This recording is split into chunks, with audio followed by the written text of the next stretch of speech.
Hi everyone, I'm back.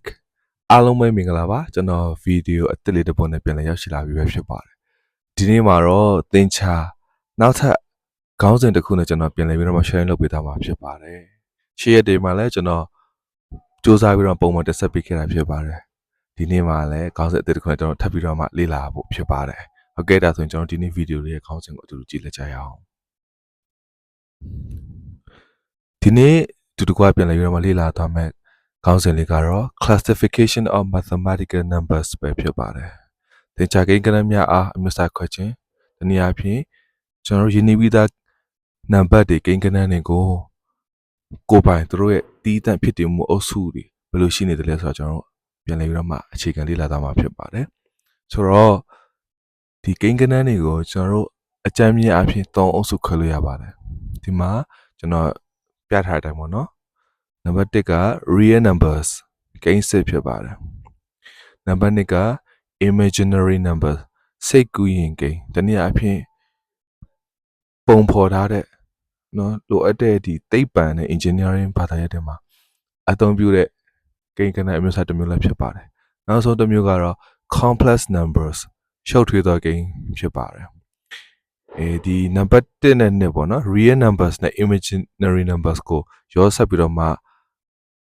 ကျွန်တော်တို့ကိန်းကဏ္ဍတွေဖော်ပြမှာဆိုရင်အဲ့ဒီကိန်းကဏ္ဍတွေကို complex number လို့ကျွန်တော်ခေါ်တာဖြစ်ပါတယ်။ Okay ကျွန်တော်ဆက်ပြီးတော့မှတစ်ခုချင်းစီကိုလေ့လာကြည့်လိုက်ရအောင်နော်။ပထမဆုံးအုပ်စုဖြစ်တဲ့ real numbers ကိန်းစ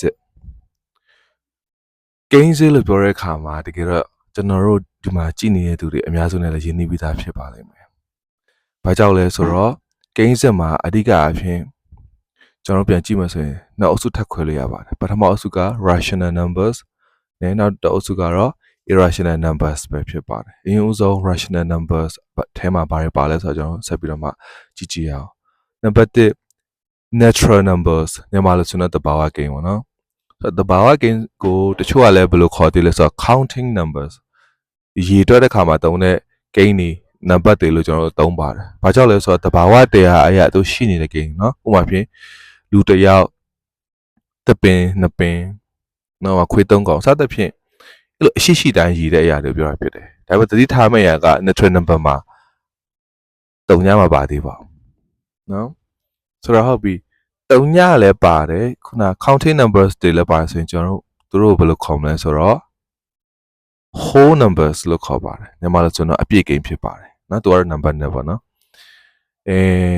ဒါပေမဲ့သတိထားမိလားသူတို့မှာတုံညနဲ့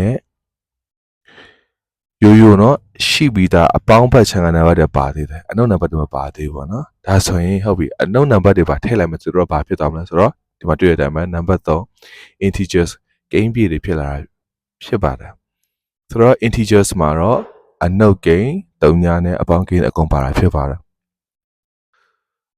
ကျွန်တော်တို့နောက်ထပ်နံပါတ်လေးကြီးတဲ့ခါမှာ decimals ဒသမကိန်းတချို့ကိန်းကဏ္ဍတွေကြောင်းကြည့်တဲ့ခါမှာ तू ကကွက်တီနံပါတ်တစ်ခုရဲ့အနေနဲ့ရှိမနေဘူးပေါ့နော်ဥပမာဖြင့်နည်းနည်းကျွန်တော်ပုံဖော်ကြည့်ပေါ့နော်တခါကျရင်ပတ်စံနဲ့ရေတွက်တဲ့ခါမှာဥပမာဖြင့်နော်ကျွန်တော်တို့မြန်မာငွေဆိုပါစို့1000 2000နော်အဲ့ဒီမျိုးပြောလို့ရတယ်လို့1100နော်ဒါမှမဟုတ်1000ကဏ္ဍတော့မဆိုရင်လည်း1000 1000စသဖြင့်အဲ့လိုမျိုးလေးတွေခေါ်တတ်ကြပါတော့ဒီလိုပဲသင်္ချာမှာလည်းတသက်ပိုက်ကိန်းတွေကအဲ့သဘောတရားပဲဖြစ်တယ်တခါကျရင်ကွက်တီပေါ့နော်1000ဆိုတော့တီးတိမ်ရှိနေမှာမဟုတ်ဘူးနော်1000ဆိုတီးတိမ်ရှိနေမှာမဟုတ်တခါကျရင်တွဲပြီးတော့မှလာဖြစ်တယ်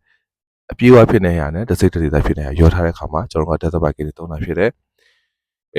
rational numbers ထဲမှာတော့ဆုံးနံပါတ်5ကတော့ fractions အပိုင်းကိန်းဖြစ်ပါတယ်အပိုင်းကိန်းကတနည်းအားဖြင့် decimal နဲ့ဆိုရင်ဆက်ဆက်မှုအများကြီးရှိတယ်နော်ဆိုတော့အပိုင်းကိန်းမှာနှစ်ပိုင်းပါတယ်ပေါ့နော်ပိုင်းခြေနဲ့ပိုင်းဝေးအခုဒီမှာပြတ်ထားတဲ့အခါမှာ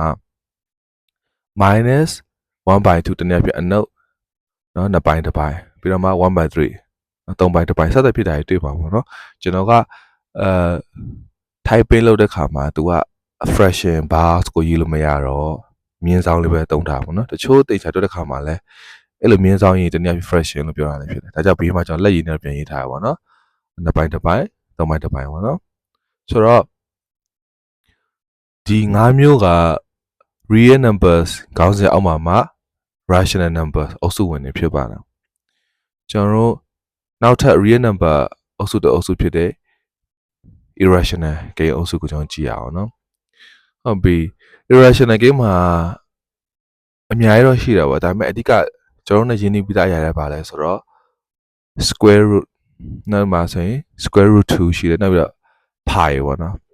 pi ရဲ့တန်ဖိုးကတချို့ကဘယ်လိုရေးလဲဆိုတော့20 by 9 by နော်22 by 7လို့လည်းရေးတယ်ပြီးတော့ဒီမှာကျွန်တော်ရေးထားတယ်3.142ပြီးတော့အဆက်လေးနဲ့ရေးထားတယ်နော်အဲ့လိုလည်းသိပြီးလောက်ပြီလို့ထင်ပါတယ် pi ရဲ့တန်ဖိုးကသူကဒသမတွေတစ်ခုပြီးတစ်ခုသာထွက်သွားတယ်အဆုံးသက်ဖြစ်ရမရှိဘူးဖြစ်တယ်ဒါကြောင့်ကျွန်တော်လက်တွေ့သင်္ချာတွေသိပ္ပံပုံစံတွေ့တဲ့ခါမှာများသောအားဖြင့်3.14ဒါမှမဟုတ်3.14အထိပဲအလွယ်ယူရကျွန်တော်တွေ့ကြတာပေါ့နော်တကယ်တမ်းသူ့ရဲ့အဖြေကဒသမကမဆုံးဖြစ်တယ်ဟုတ်ကဲ့ဒါဆိုရင် real numbers ကိုကျွန်တော်နောက်စုခွဲလိုက်ရတယ်နော် rational နဲ့ irrational ဆိုပြီးတော့မှဒါဆိုရင် rational ကိန်းတွေကအဓိကအဖြစ်ဘယ်လိုကိန်းတွေလဲဆိုတော့သူတို့မှာတိကျသေးချာတဲ့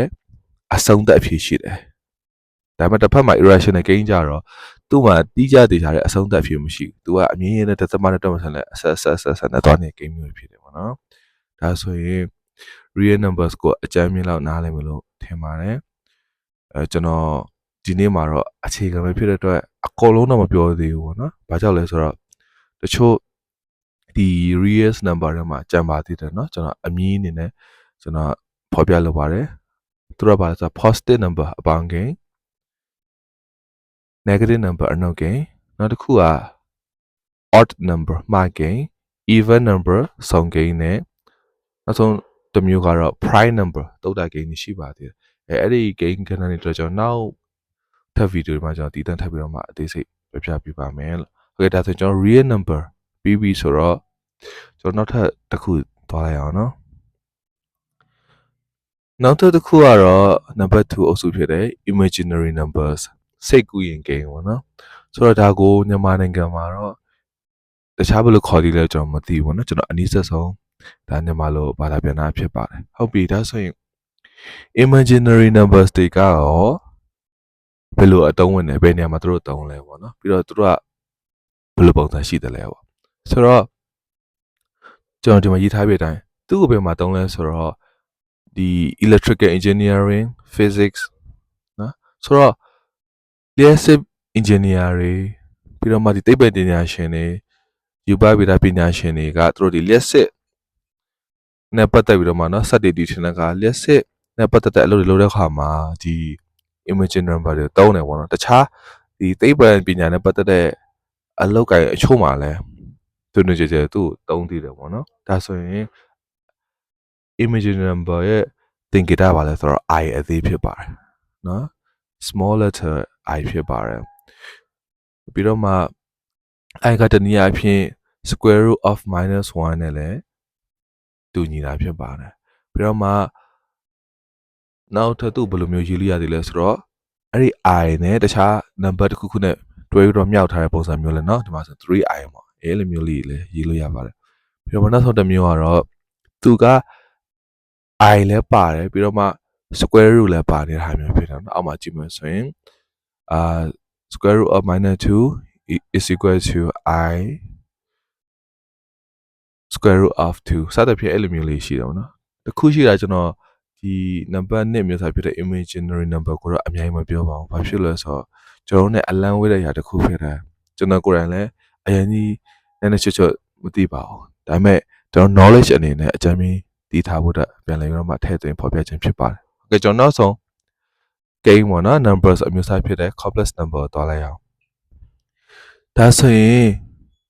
complex number ကရောပါလဲပေါ့တကယ်တမ်းတော့ကျွန်တော်ထိတ်ဆုံးပြောခဲ့တဲ့ real number နဲ့ဆော့ပြောခဲ့တဲ့ imaginary numbers ဒီနှမျိုးကိုပေါင်းပြီးတော့မှကိန်းဂဏန်းတွေဖော်ပြတဲ့အခါမှာတွက်ချက်တဲ့အခါမှာဖြစ်ပေါ်လာတဲ့ကိန်းတွေကိုကျွန်တော်တို့က complex number လို့ခေါ်ပါတယ်တနည်းအားဖြင့်ရှုပ်ထွေးသောကိန်းလို့လည်းခေါ်ပါတယ်နော်ဆိုတော့ဒီတစ်မျိုးဟာလည်းတကယ်တမ်းတော့ခုန number နဲ့အမျိုးအစားလိုပါပဲနော် science and engineering မှာအဓိကသုံးတဲ့ကိန်းဂဏန်းအမျိုးအစားဖြစ်ပါတယ်ကျွန်တော်တို့ဒါဆိုရင်ဒီနေ့ပေါ့နော်သူလေးလာခဲ့ရတော့ classification of mathematical numbers သင်္ချာကိန်းဂဏန်းများအမျိုးအစားခွဲခြင်းကိုလေ့လာခဲ့တာဖြစ်ပါတယ်